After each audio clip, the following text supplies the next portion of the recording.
Perkenalkan, nama saya Muhammad Akmal Sipais, kelas MN20K dari kelompok 2 dengan nomor NIM 20416261201472 ingin menjelaskan materi tentang Bank Indonesia dan OJK. Langsung saja ke materi. Status dan kedudukan lembaga negara yang independen.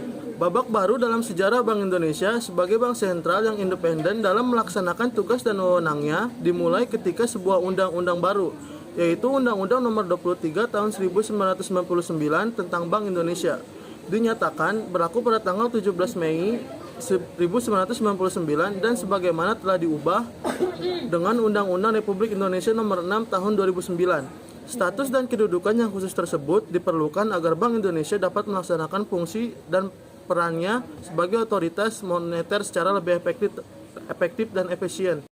Sebagai badan hukum, status Bank Indonesia baik sebagai badan hukum publik maupun badan hukum perdata ditetapkan dengan undang-undang. Sebagai badan hukum publik, Bank Indonesia berwenang menetapkan peraturan-peraturan hukum yang merupakan pelaksanaan dari undang-undang yang mengikat seluruh masyarakat luas sesuai dengan tugas dan wewenangnya. Visi dan misi Bank Indonesia.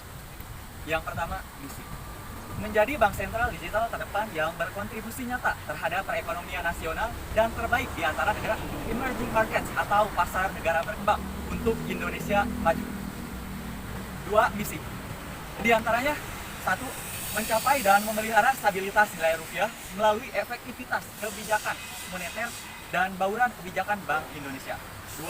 Turut menjaga stabilitas sistem keuangan melalui efektivitas kebijakan makroprudensial Bank Indonesia dan sinergi kebijakan mikroprudensial Otoritas Jasa Keuangan. 3. Turut mengembangkan ekonomi dan keuangan digital melalui pernyataan kebijakan sistem pembayaran Bank Indonesia dan sinergi dengan kebijakan pemerintahan serta mitra strategis lain. Yang keempat, turut meningkatkan stabilitas makroekonomi dan pertumbuhan ekonomi yang berkelanjutan melalui sinergi bauran kebijakan sirkular pemerintah serta kebijakan mitra strategi lain. 5. Turut meningkatkan pendalaman pasar keuangan untuk memperkuat efektivitas kebijakan Bank Indonesia, mendukung pembiayaan ekonomi nasional. Tujuan dan tugas Bank Indonesia. Tujuan tunggal. Dalam kapasitasnya sebagai bank sentral, Bank Indonesia mempunyai satu tujuan tunggal, yaitu mencapai dan memelihara kestabilan nilai rupiah. Kestabilan nilai rupiah mengandung dua aspek, yaitu 1. Kestabilan nilai mata uang terhadap barang dan jasa. 2. Kestabilan terhadap mata uang negara lain. Saya Uci Permatasari dari MN20K. NIM 20416261201449 dari kelompok 2. Saya di sini akan menjelaskan sejarah Bank Indonesia tahun 1953 berdirinya Bank Indonesia. Berdirinya Bank Indonesia pada tahun 1951 muncul berdasarkan kuat untuk mendirikan bank sentral sebagai wujud kedaulatan ekonomi Republik Indonesia. Oleh karena itu, pemerintah memutuskan untuk membentuk panitia nasionalisasi DJB.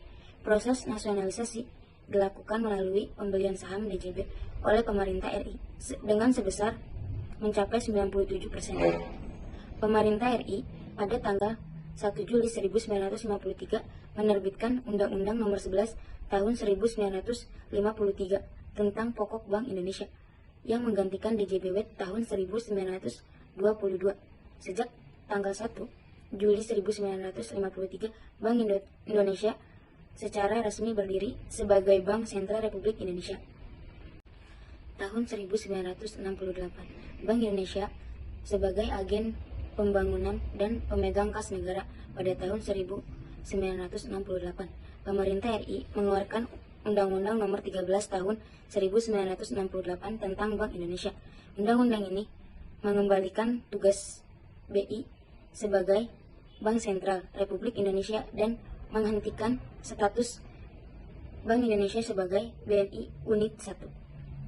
Salah satu pada pasal di dalam undang-undang ini juga mengatur bahwa Bank Indonesia tidak lagi memiliki fungsi menyalurkan kredit komersial, namun berperan sebagai agen pembangunan dan pemegang kas negara.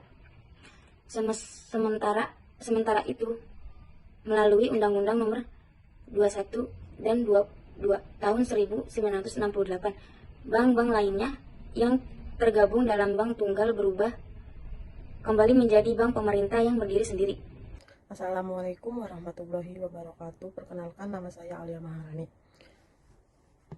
1997, krisis moneter Asia. Krisis moneter Asia yang terjadi di Asia mendorong Bank Indonesia mengambil langkah-langkah kebijakan penanggulan krisis, seperti penanganan kebijakan floating exchange rates untuk nilai tukar penukaran bank bermasalah, dan restrukturisasi bank-bank yang tidak sehat. 199 UUD nomor 23 tahun 1999 tentang Bank Indonesia. Dengan adanya Undang-Undang nomor 23 tahun 1999 tentang Bank Indonesia, Bank Indonesia ditetapkan sebagai bank sentral yang bersifat independen. Undang-undang yang menetapkan tujuan tunggal Bank Indonesia yaitu memelihara stabilitas nilai rupiah dan menghapus tujuan sebagai agen pembangunan. Sejak periode ini, Bank Indonesia menerapkan rezim kebijakan moneter dengan inflation targeting framework. Dalam framework ITF, kredibilitas Bank Indonesia dinilai dari kemampuannya mencapai sasaran inflasi yang ditetapkan oleh pemerintah. 2004 mengesahkan Bank Indonesia sebagai bank sentral yang independen. DPR mengesahkan Undang-Undang nomor 3 tahun 2004 tentang perubahan atas Undang-Undang nomor 23 tahun 1999 tentang Bank Indonesia. Undang-undang ini berisi tentang penegasan terhadap kedudukan sentral yang independen, menyerupa penyempurnaan pengaturan tugas dan wewenang, dan penetapan fungsi pengawasan Bank Indonesia. 6 tahun 2009 tentang penetapan pengaturan pemerintah pengganti Undang-Undang nomor 2 tahun 2008 tentang perubahan kedua atas Undang-Undang nomor 23 tahun 1999 tentang Bank Indonesia menjadi undang-undang. Undang-undang ini memperjelas dan mempertegas peran BI dalam fungsinya sebagai lender of the last resort. 2011 fungsi pengaturan dan pengawasan perbankan perpindahan ke OJK. DPR mengesahkan Undang-Undang nomor 21 tahun 2011 tentang Otoritas Jasa Keuangan atau OJK yang mengalihkan fungsi pengaturan dan pengawasan perbankan dari Bank Indonesia ke OJK. Undang-undang ini membagi ruang lingkup pengaturan dan pengawasan mikroprudensial lembaga keuangan sebagai kewenangan OJK, sementara pengaturan dan pengawasan makroprudensial menjadi tanggung jawab Bank Indonesia dengan sasaran stabilitas sistem keuangan. Assalamualaikum warahmatullahi wabarakatuh. Saya Pak Nurullah Taufik dari kelas MN 20K Prodi Manajemen UPP Karawang. Saya akan menjelaskan isi Otoritas Jasa Keuangan. Isi Otoritas Jasa Keuangan atau sering disingkat OJK adalah menjadi lembaga pengawas industri jasa keuangan yang terpercaya, melindungi kepentingan konsumen dan masyarakat, dan mampu mewujudkan industri jasa keuangan menjadi pilar perekonomian nasional yang berdaya saing global serta dapat memajukan kesejahteraan umum. Yang kedua, visi Otoritas Jasa Keuangan. Otoritas Jasa Keuangan atau sering disingkat OJK dibentuk dengan tujuan agar keseluruhan kegiatan di dalam sektor jasa keuangan yaitu akan terbagi 3. Yang pertama, terselenggaranya secara teratur, adil, transparan, dan akuntabel. Yang kedua, mampu mewujudkan sistem keuangan yang tumbuh secara berkelanjutan dan stabil. Dan yang terakhir, yang ketiga, mampu melindungi kepentingan konsumen dan masyarakat. Terima kasih. Wassalamualaikum warahmatullahi wabarakatuh. Baik, saya Diki Sulistiata Wijaya akan menjelaskan visi dan misi Otoritas Jasa Keuangan. Visi Otoritas Jasa Keuangan adalah menjadi lembaga pengawas industri jasa keuangan yang terpercaya, melindungi kepentingan konsumen dan masyarakat, dan mampu mewujudkan industri jasa keuangan menjadi pilar perekonomian nasional yang berdaya saing global serta dapat memajukan kesejahteraan umum. Misi Otoritas Jasa Keuangan. Otoritas Jasa Keuangan atau bisa juga disebut OJK dibentuk dengan tujuan agar keseluruhan kegiatan di dalam sektor jasa keuangan. Yang pertama, terselenggaranya secara teratur, adil, transparan, dan akuntabel. Yang kedua, mampu mewujudkan sistem keuangan yang tumbuh secara berkelanjutan dan stabil. Yang ketiga, mampu melindungi kepentingan konsumen dan masyarakat. Warahmatullahi wabarakatuh. Saya Ayu Yuta dari kelompok 2 akan melanjutkan pembahasan materi dari teman saya, yaitu tujuan dibentuknya otoritas jasa keuangan. Dibentuknya tujuan agar berkeseluruhan kegiatan di dalam sektor jasa keuangan, yaitu pertama, terselenggara secara teratur, adil, transparan, dan akuntabel. Yang kedua, mampu mewujudkan sistem keuangan yang tumbuh secara berkelanjutan dan stabil. Yang ketiga, Selanjutnya, di sini ada tugas dibentuknya otoritas jasa keuangan.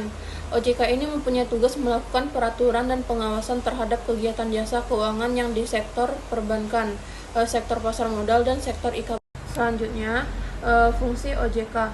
OJK mempunyai fungsi menyelenggarakan sistem pengaturan dan pengawasan yang terintegrasi terhadap keseluruhan kegiatan. Assalamualaikum warahmatullahi wabarakatuh. Perkenalkan, nama saya Ulan Julianti dari kelas MN24 dengan nomor NIM 20416261201447. 6. Perlindungan konsumen dan masyarakat. Untuk perlindungan konsumen dan masyarakat, OJK berwenang melakukan tindakan pencegahan kerugian konsumen dan masyarakat yang meliputi 1. Memberikan informasi dan edukasi kepada masyarakat atas karakteristik sektor jasa keuangan, layanan, dan produknya. 2. Meminta lembaga jasa keuangan untuk menghentikan kegiatannya apabila kegiatan tersebut berpotensi merugikan masyarakat. 3. Tindakan lain yang dianggap perlu sesuai dengan ketentuan peraturan perundang-undangan di sektor jasa keuangan. 7. Ada struktur organisasi OJK. Yang pertama ada struktur pokok OJK, yang kedua ada struktur Dewan Komisioner. Struktur pokok OJK yaitu 1. Dewan Komisioner OJK. Kedua ada pelaksanaan kegiatan operasional. Sedangkan struktur Dewan Komisioner terdiri atas 1. Ketua merangkap anggota. 2. Wakil ketua sebagai ketua komite etik merangkap anggota. Ketiga, kepala eksekutif pengawas perbankan merangkap anggota. Keempat, kepala eksekutif pengawas pasar modal merangkap anggota. Kelima, kepala eksekutif pengawasan perasuransian, dana pensiun, lembaga pembiayaan, dan lembaga jasa keuangan lainnya merangkap anggota. Keenam, ketua dewan audit merangkap anggota. Ketujuh, anggota yang membidangi edukasi dan perlindungan konsumen. Kedelapan, anggota ex officio dari Bank Indonesia yang merupakan anggota Dewan Gubernur Bank Indonesia. Dan yang terakhir, kesembilan, anggota ex officio dari Kementerian Keuangan yang merupakan pejabat setingkat eselon.